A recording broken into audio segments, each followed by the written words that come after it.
Jennifer H Caldwell, and I'll be your host on this new show, Brighter. Why Brighter? I'll tell you. I got inspired to start a new show about the people who are doing what they can every day to make the world a brighter place. And there are a lot of them.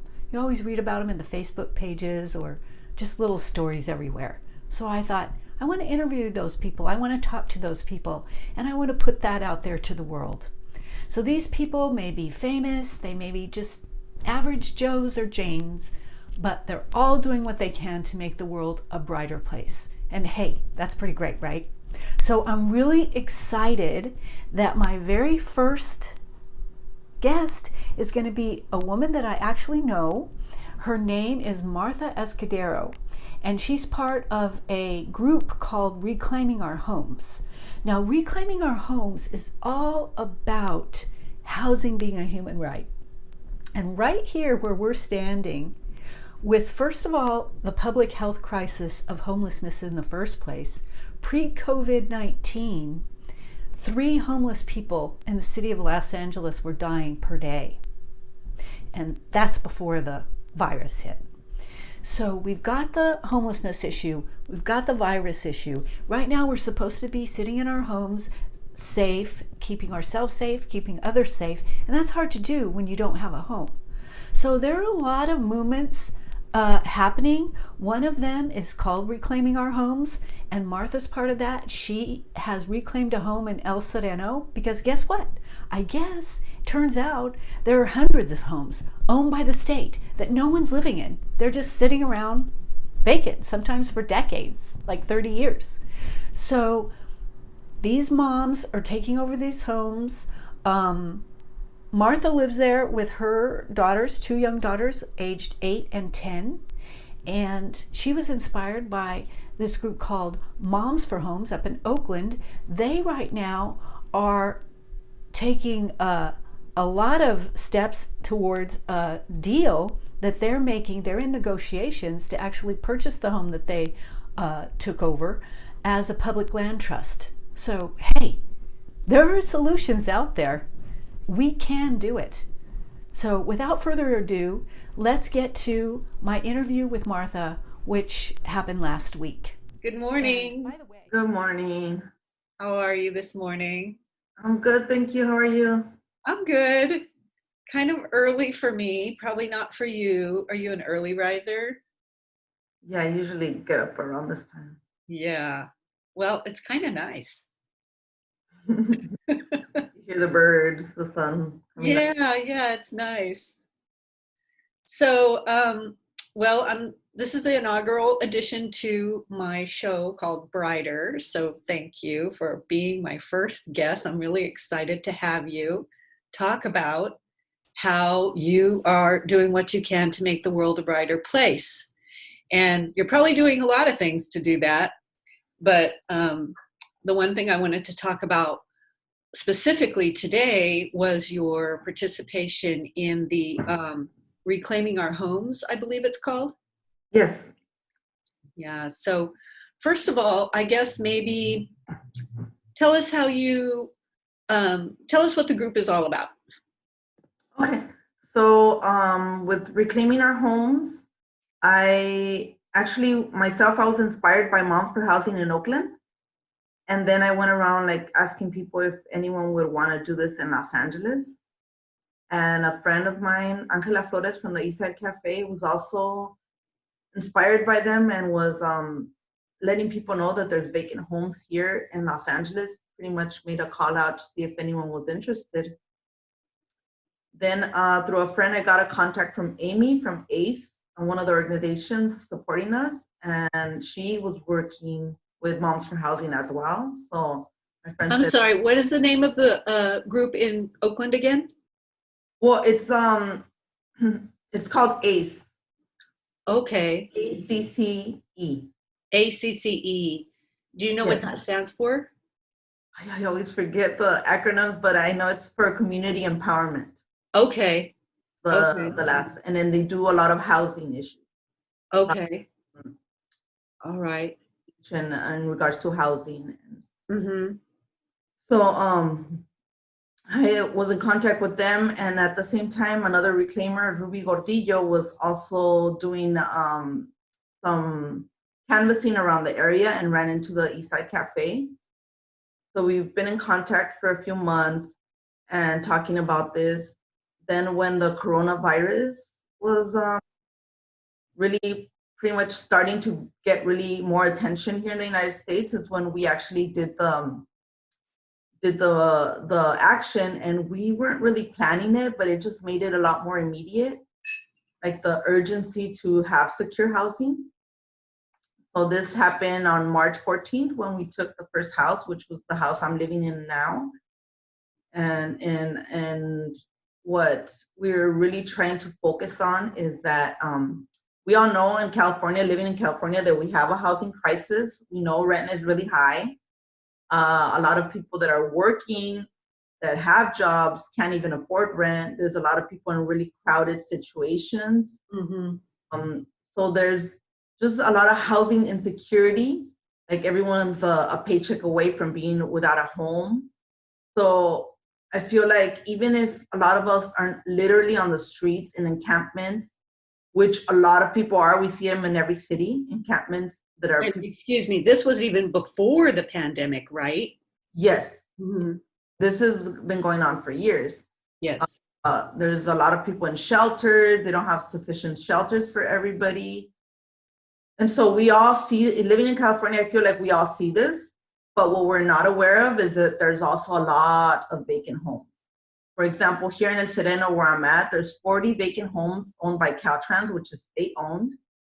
There's 40 in El Sereno and the surrounding areas, including Alhambra and South Pasadena. There's close to 200. Some of them had been abandoned for 30 years, 20 years, 10 years, 2 weeks. It depends. Owned by the state. Owned by the state. So we as taxpayers, we're paying for these houses to sit vacant while there's people literally on the street. So the opposition also says, why can't you wait like everyone else? That you should wait your time till the government provides housing, affordable housing for you. But I know families that have been waiting 4 years in shelters. And that's really traumatic for everybody, including adults, but especially for children. I don't feel I should wait that. I'm a mother of two, a 10-year-old and an 8-year-old. I don't feel I should wait that long. I don't feel anybody should wait that long. So that's why as a movement, we created this coalition. It's formed by various organizations and reclaimers. But these organizations are here to support us. And some of them, like Eastside Cafe and the United Caltrans tenants, are of this community. So they've been organizing this community for a long time. Mm-hmm. And we feel it's necessary to do this because the government wasn't doing it fast enough, especially during this pandemic. So it has to be the power of the people and the community to provide those solutions for us if the government's not doing its job. That's how we felt about it. Mm-hmm. And how did the state come about to own these homes in the first place? Do you know? So they plan to expand the 710 freeway. And so they got these through eminent domain, but the community put up a fight in order to not put the freeway here in their neighborhood, and they won, but then the houses still remain vacant. Oh, wow. Okay. And meanwhile, also Caltrans is the slumlord of these houses, and they have really high rent, and they've been evicting people throughout these years. Okay, so the rent's so high that basically no one lives there, kind of like a lot of places in LA. Right, a lot of people do not live here. Right. And then, so when you talk about reclaiming, how do you go about the process? How does that process work? Well, we called ourselves reclaimers because in reclaiming, we're taking something that's ours. So as these houses are California owned, we feel that they're our houses, they're the community's houses, and we should have a say on who it could belong to. And so the other term, that the negative term, is squatting. Squatting is more like secretive, and it's illegal, And although this process, according to the law, is legal, we feel like it's justice because we're taking also a political statement, and not only for our neighborhood, but for the state of California and even the nation, that there needs to be equitable, affordable housing for all. And we housing is a human right and should be affordable for all, whereas it's not affordable right now. Like I said, there's a lot of us that are reclaimers here in this neighborhood work, and we still can't afford rent. Right. And you say this is a statewide movement. Do you know that it is also a national movement or? No, I don't even know if it's a statewide movement per se, except that we want it to be a statewide movement for sure, because we know that California is in a housing crisis, and how that this housing crisis has then turned into health crisis. And now with the pandemic, it's like the tip of the iceberg. Right. That homelessness brings a lot of mental and physical illness as it is, and with the pandemic, it's become really evident how it could spread really easily by people that are not taking those hygiene precautions on the streets. When libraries, gyms, and restaurants are shut off, where people generally do their hygiene. Right. Right. So, but you do know that at least it is happening in Los Angeles and in Oakland.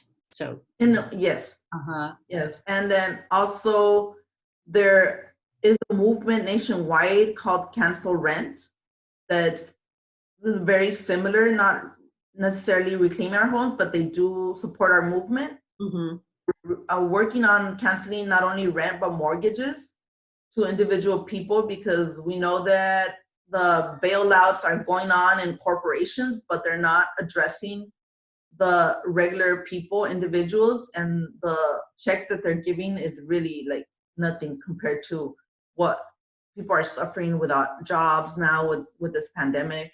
Mm-hmm. And they're able to meet those mortgages or rent payments or utilities as well. Mm-hmm. So speaking of utilities, do you have utilities there? I have all the utilities working right now, so which is really fortunate. We're able to keep up our hygiene and stay safe. So do the utilities companies, they turn that on even though you're not legally there? Yes, they didn't do any research on me, except now I know that 2 other reclaimers are having issues doing the Caltrans is blocking them from getting them utilities. It's really unfortunate because it's okay. So for some people, Caltrans is blocking them from getting their utilities, which at this particular time is very, yeah. Yeah, it's like we're all supposed to be washing our hands. It's inhumane, I think. Right. Yeah. So, and then also going back to the reclaiming process. So is it a matter where you just like, get a tire tool and pry open the door, or how does that work? Or should you not say, or I'm just curious. Well, the houses were open. Okay. And so we were able to get in, but if we don't have, if we don't have those tools available, but we don't have the keys available. Right. But we're able to, like break in and be able to change the locks. However, like we didn't do it. I didn't do it. Right. Okay. Yeah. All right. Is there anything else? Oh, one other question I definitely have is how can people help with your efforts? How can people, if they're interested in joining or if they're interested in helping in some way, how can people do that? What kind of contact information would you like to give today? Okay, so we do have a website. It's on reclaimingourhomes.org. And we also have a GoFundMe there, and there's various ways of volunteering and supporting in different ways. There's donations as well as money, but also just spreading the word. We are on multiple social media, Facebook, Twitter, and Instagram. So if you just look up Reclaiming Our Homes. That's all under Reclaiming Our Homes. Reclaiming Our Homes, yes. Okay, that's good. Yeah. So how are your daughters holding up?